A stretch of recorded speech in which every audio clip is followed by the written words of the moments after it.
Ako nga pala si Alfred. May itom ako. Pero okay lang, Daxman. Ngayon lang daw nag-asikaso ako. Chat kaya ako ang kaklase ko na mag-gym da kami. Kaya ako nidali-dali ako asikaso. And syempre, gym ito sakto wala akong gibong kaya nag-gym na ako. Okay, tamang asikaso and yun. Napansin ko lang, mainit yung noon. Naningaw ko magdarang payong kaya sabi sa ko ni Papa ay da ako magparbalad. Arani na ako sa gym na dudumanan mi. Digdi man lang sa sentro, arani sa muya. Uni nakaabot na ako, tamang halat ako sa baba sa iya. Kasi padigdi pa lang da siya. Kaya ako syempre may gusto magalat. Yun. 1 hour later. Ay salamat. Nagabot na siya. Araw yan. Lakad pogi. Halloween ka boy. Wala si Singit tumuto ka na yun. Nata. Pinay ko ba ka? Workouts.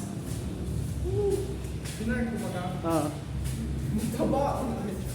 Big pass forward ko na ta. Aram kong hurag ako nung magiling kang video ko eh. Joke lang. Peace. Pasakat kami.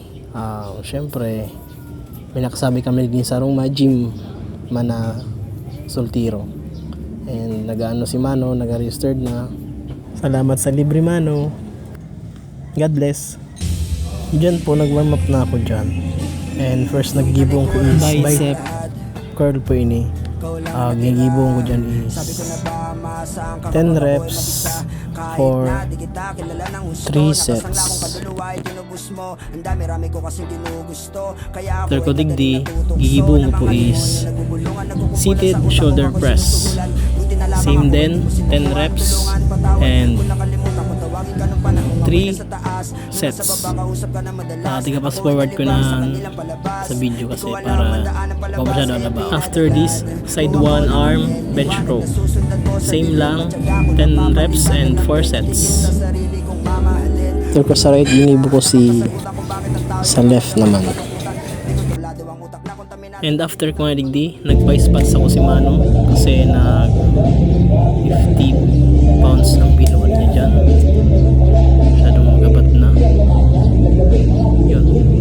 Sa hook man ng IP. After ko mag-spot kay Mano, next nagigibuong ko wide grip, lat pull down. Same din. 10 reps, 3 sets. After ko nagibunin ni is tig-video ko man si Mano. Sheesh. Lakas. Iba talaga ang hook. Baka Harold yan.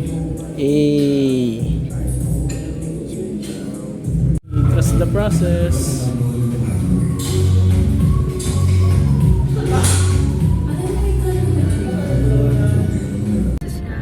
Ang aming mga minds, dami kong gustong malapit ko nang maabot.